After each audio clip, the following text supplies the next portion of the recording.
साहब, आप एक ऐसी शख्सियत हैं जिन पर ज़ाहिर है खुद हमला हुआ, आपने अपने हमलावर को नामजद किया, एफआईआर कराने की कोशिश की। अब इमरान खान साहब भी कह रहे हैं कि भाई मुझ पर हमला हुआ है, मेरा हक है कि मैं किसको एफआईआर में नामजद करता हूं, और वो मुसलसल ये बात कर रहे हैं काफ़ी लंबे अरसे से।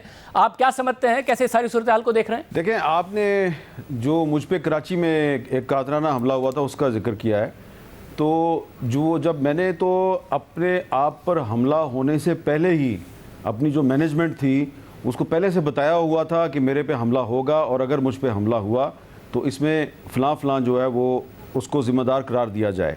तो लिहाजा जब मेरे पे हमला हो गया, और उसी तरह जैसा कि मैंने अपनी मैनेजमेंट को बताया था कि मैं अगर कराची आया तो मुझ पे हमला हो सकता है, तो मेरे पे हमला हो गया। तो उन्होंने जो मैंने उनको बताया था उसके मुताबिक उन्होंने जिसका नाम मैंने लिया था उसका नाम उन्होंने भी लिया, उसकी तस्वीर भी दिखाई। उसके बाद जब 3-4 दिन के बाद मुझे होश आया तो मेरे पास आगा खान हॉस्पिटल कराची में आला पुलिस अफसरान आए। तो उन्होंने कहा जी कि एफआईआर दर्ज करवानी है। मैंने कहा जी बिल्कुल करें एफआईआर दर्ज, मेरा बयान लिखें। जब मैंने अपना बयान रिकॉर्ड करवाया और मैंने उसमें उस वक्त के जो DG-ISI थे जनरल ज़हीर, उनका नाम लिया, तो वो उन्होंने अपनी कापी पेंसिलें छोड़ दी। उन्होंने कहा ज़रा आप सोच लें। मैंने कहा जी मैंने सोच लिया, मैंने तो पहले का बताया हुआ है और मेरे पास तो सबूत मौजूद हैं। इससे बड़ा सबूत क्या है कि मैंने लिख के पहले से दिया हुआ था, और मैंने पहले से मैनेजमेंट को बताया हुआ था कि मुझ पे कराची में अगर मैं आऊँगा तो हमला होगा, क्योंकि इस्लामाबाद में वो कर नहीं सकते, क्योंकि इस्लामाबाद में फ़ौरन उन पे इल्ज़ाम आ जाएगा। उसके बाद फिर वज़ीर-ए-आज़म नवाज शरीफ थे जो उस वक्त, उन्होंने एक 3 रुकनी इंक्वायरी कमीशन तश्कील दिया जिसकी सरबराही चीफ जस्टिस ऑफ पाकिस्तान कर रहे थे और 2 सीनियर जज सुप्रीम कोर्ट को उसमें शामिल थे। और फिर एक उसकी हेयरिंग जो है वो कराची में हुई, सुप्रीम कोर्ट कराची रजिस्ट्री में, 2 हेयरिंग्स इस्लामाबाद में हुई। और जब भी मैं उस 3 मेंबर बेंच के सामने पेश होता था तो कोशिश ये की जाती थी कि मुझे ये कहा जाए कि आप पे हमला जो है वो उन्होंने नहीं करवाया, किसी और ने करवाया, और करते करते फिर उन्होंने कहा आप पे हमला आपके अपने इदारे ने करवा दिया। बहरहाल मैंने उनको सबूत दिए थे, एक पूरी मैंने उनको टाइम लाइन दी थी कि 2012 में मेरी गाड़ी के नीचे बम लगा, उस बम लगाने में जो लोग मुलव्वस थे वो कौन थे, फिर ये मेरे पे कातराना हमला हुआ है, उसकी मैंने उनको बाकायदा सबूत दिए कि मैं क्यों इस आदमी को नामजद कर रहा हूँ। और मैंने बार बार उस वक्त के चीफ जस्टिस से कहा कि अगर मैं गलत हूँ तो वो आए और आपके सामने आके मेरे इल्ज़ाम को गलत साबित कर दें। मेरी इतला के मुताबिक उसके बाद उन्होंने उनको बुलाया, लेकिन वो उनके सामने पेश ही नहीं हुए। लिहाजा वो फिर जो जुडिशल कमीशन था जिसने 3 हफ्ते में रिपोर्ट जारी करनी थी, वो 3 हफ्ते भी गुजर गए, 3 महीने भी गुजर गए, अब 9 साल होने को हैं, और दरमियान में कुछ जाली एक फेक रिपोर्ट जो है वो जारी की गई, लेकिन आज तक वो रिपोर्ट जारी नहीं हुई। अब फ़र्क क्या है? मैंने तो सुप्रीम कोर्ट के जजों के सामने जाके सबूत दिए। इमरान खान साहब जो हैं वो भी अब एक इल्ज़ाम लगा रहे हैं। तो एक कॉमन चीज़ है कि मैंने भी एक नॉमिनेट किया ISI के ऑफिशियल को, टॉप ऑफिशियल को, तो मेरी भी FIR दर्ज नहीं हुई, और इमरान खान साहब भी नॉमिनेट कर रहे हैं तो उनकी भी दर्ज नहीं हो रही। लेकिन फ़र्क क्या है? फ़र्क ये है कि मैंने सबूत दिए थे और फिर सुप्रीम जुडिशल काउंसिल ने उन साहब को बुलाया, वो अब खुद नहीं आए, अपनी जगह पे मिनिस्ट्री ऑफ डिफेंस का एक ऑफिशियल भेज दिया, और इसलिए वो केस आगे नहीं बढ़ा। यहाँ पे इमरान खान साहब जो हैं उनको चाहिए कि वो सबूत दें। अगर वाकई वो समझते हैं कि कोई फ़ौज का जो अफसर है वो उसने 2 दफ़ा उनको कत्ल करवाने की कोशिश की है, तो इतना बड़ा इल्ज़ाम है, इसकी कोई बेस तो होगी ना। जिस तरह मैंने बहुत से सबूत, डॉक्यूमेंट्री एविडेंस दी थी, मैंने डॉक्यूमेंट्री एविडेंस दी थी सुप्रीम कोर्ट को, तो मैं अगर दे सकता हूं तो इमरान खान साहब भी दें। लेकिन अगर इमरान खान साहब के पास एविडेंस नहीं है, कोई डॉक्यूमेंट्री एविडेंस नहीं है, चले को गवाह पेश कर दें, अगर गवाह भी नहीं है तो फिर उनको ज़रा एहतियात करनी चाहिए, इल्ज़ाम नहीं लगाना चाहिए। सब और इस सारी सूरत हाल में ज़रा खान साहब पहले ये भी कह चुके हैं कि मैं क्योंकि वज़ीर आज़म रहा हूँ, इंटेलिजेंस इदारों में लोग मौजूद हैं जिन्होंने मुझे बता दिया था।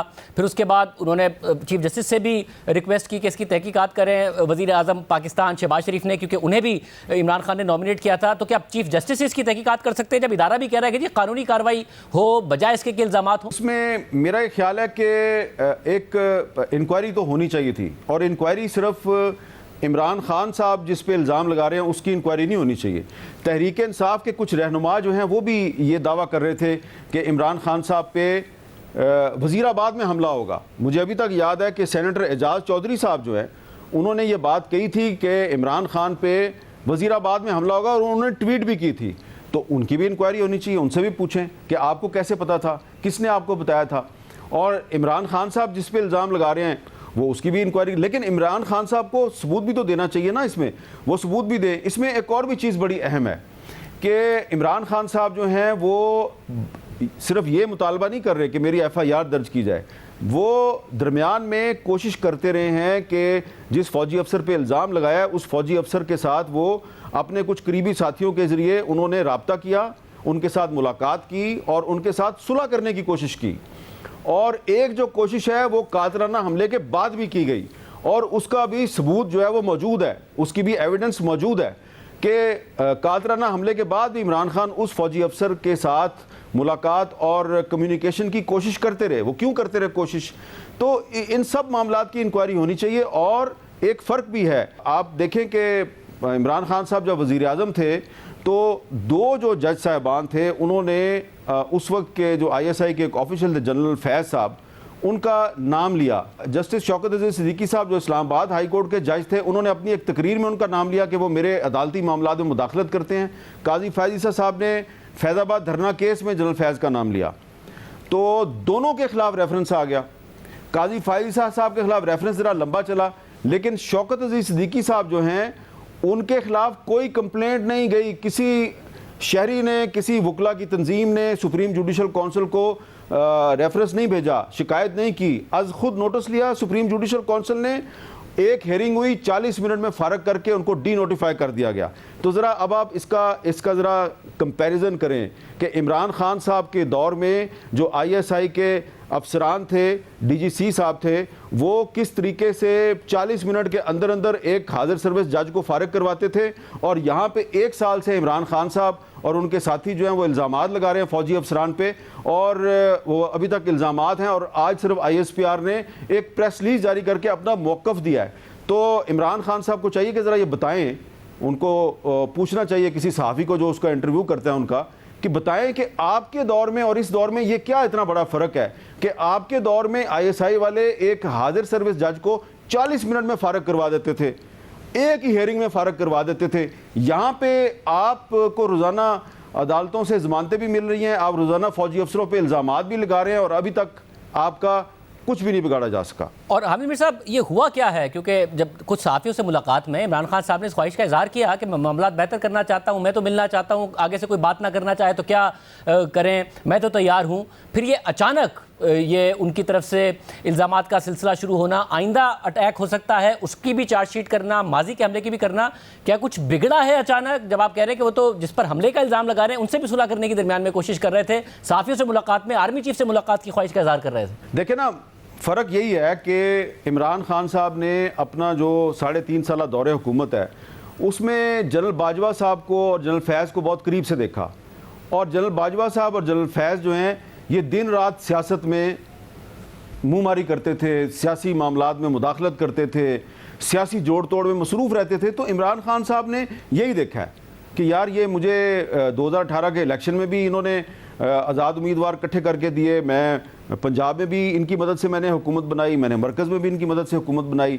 फिर वो इनके साथ दिन रात उनकी मुलाकातें होती थी, वो देखते थे कि ये दिन रात सियासी मामलात में मेरी मदद भी करते हैं और कभी कभी मेरी बात नहीं भी मानते।